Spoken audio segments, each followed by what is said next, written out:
I realized, obviously, as humans, we're very passionate, and when we love something, we'll go for it.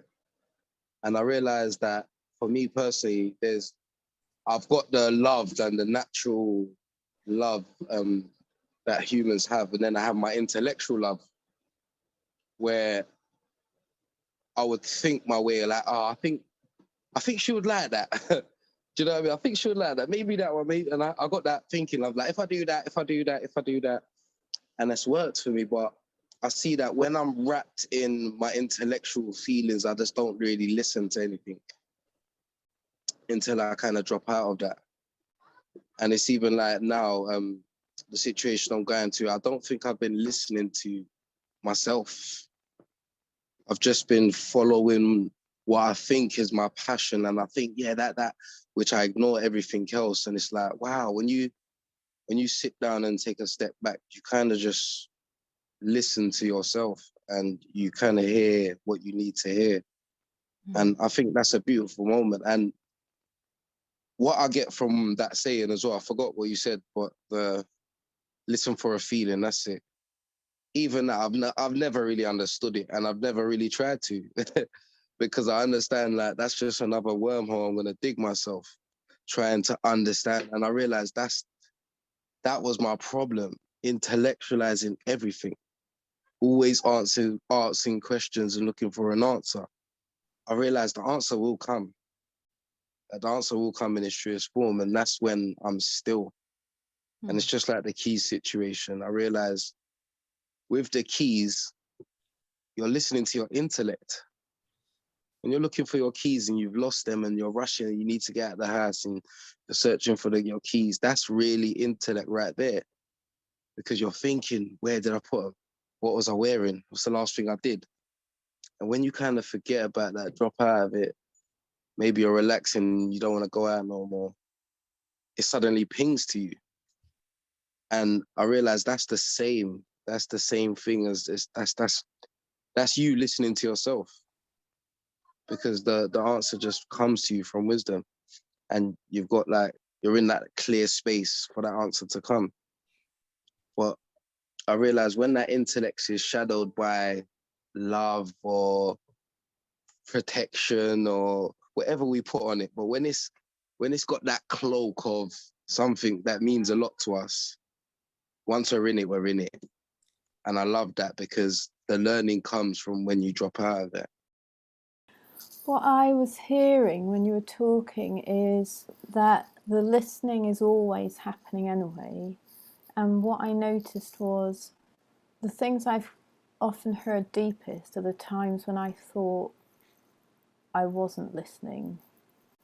And it made me realise that there's like a me that sits there either thinking I'm listening properly, or I'm not listening properly, or I'm listening like Mavis Karn says to, or I'm not doing that. But all that is me being in the way of kind of listening that's there happening anyway and can't really be ever sort of switched off. It's like the hearing is always happening.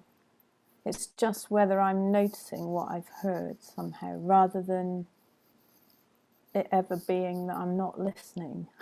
I don't know if that makes sense, how I'm expressing that, but yeah, half-baked cake. That's my half-baked cake for today.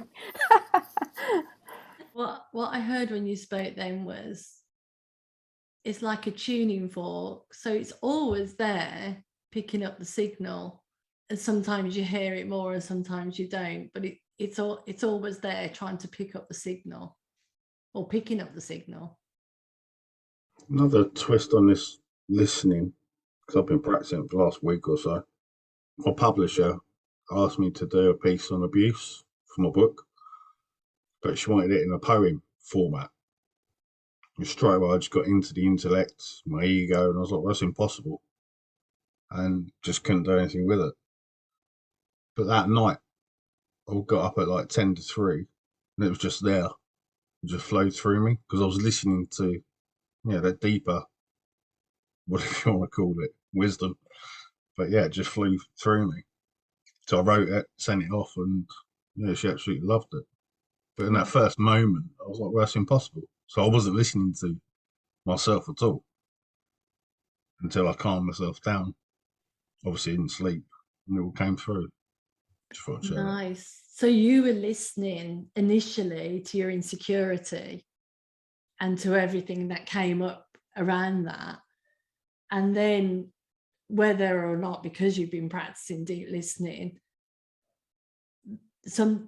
I guess like in the night when you were asleep and your intellect was turned off and your insecurity was turned off, you could hear then beyond yourself and beyond that, whatever that is.